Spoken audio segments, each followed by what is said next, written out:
సిఎస్కేలో ధోని, రవీంద్ర జడేజా వీళ్ళిద్దరూ మంచి జట్టుగా ఉంటారు.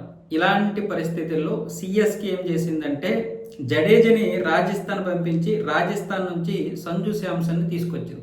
ఎందుకంటే ధోని ఒక సంవత్సరము మరొక 2 సంవత్సరాలు లేకపోతే ఈ సంవత్సరమే లాస్ట్గా ఉండి రిటైర్మెంట్ అయిపోతాడు ఐపీఎల్కి. కాబట్టి నెక్స్ట్ తన యొక్క జట్టుని నడిపించడానికి ఈ సంజు శాంసన్ చాలా బాగా ఉపయోగపడతాడని మొన్న T20 వరల్డ్ కప్లో గ్రహించినటువంటి సిఎస్కే వెంటనే తీసుకొచ్చింది. ఎప్పుడైతే సిఎస్కే తీసుకొచ్చిందో ఇప్పుడు ధోని ఏం చెప్తున్నాడంటే సంజు శాంసన్ తీసుకురండి కానీ జడేజాని మాత్రం పంపించొద్దు, సంజు శాంసన్ మనకి చాలా బాగా ఉపయోగపడతాడు అని మొదటి నుండి చెప్పినా సరే సంజు శాంసన్ని తీసుకొచ్చి జడేజాని పంపించేశారు. ఆ విషయంలో ఒకటైతే బ్యాటింగ్ ఆర్డర్లో కూడా అంటే ధోని లాస్ట్లో కాకుండా మిడిల్ ఆర్డర్లో దిగాలని ఇప్పుడేమొచ్చేసి సిఎస్కే యాజమాన్యం కోరిందంట. ఆ విషయంలో కూడా కొంతవరకు అది కుదరదు, నేను లాస్ట్లోనే దిగుతాను, మిగతా వాళ్ళని ముందుకు దింపుతాను, లాస్ట్ 4 ఓవర్ల ముందే దిగుతాను అన్న విధంగా ధోని మాట్లాడినట్లుగా ఇప్పుడు యాజమాన్యానికి ఆయనకి ఈ విధంగా క్లాస్ అయితే జరిగింది. తర్వాత జరిగినటువంటి పరిణామాలతో మొత్తానికి ఆ సమస్య అయితే సద్దుమణిగింది. కానీ